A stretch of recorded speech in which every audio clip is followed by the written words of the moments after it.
न जाने काहे दिल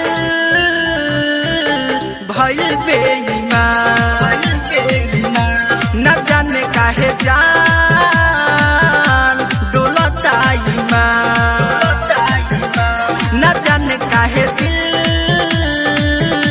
भइल बेईमान। खुदा के खुदाई बाटे रुते ऐसन आइल बाटे, खुदा के खुदाई बाटे रुते ऐसन आइल बाटे। मौसम सुहाना कैलस तोह पे ध्यान, न जाने काहे दिल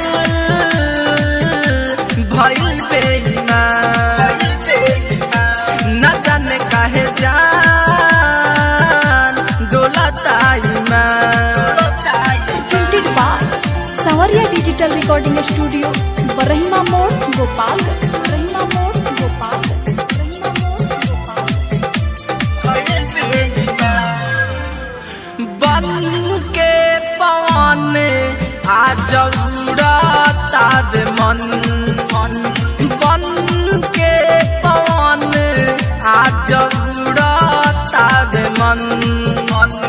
चाहतली के तुहरा से तन नइखे बुझत का भइल बा, रोग सब तोहरे कइल बा।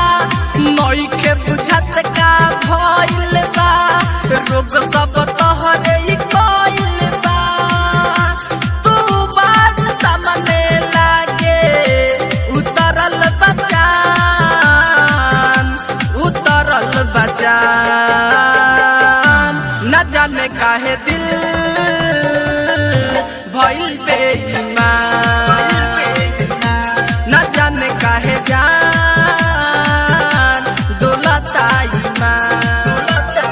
मिक्स बार आजाद अकेला, आजाद अकेला।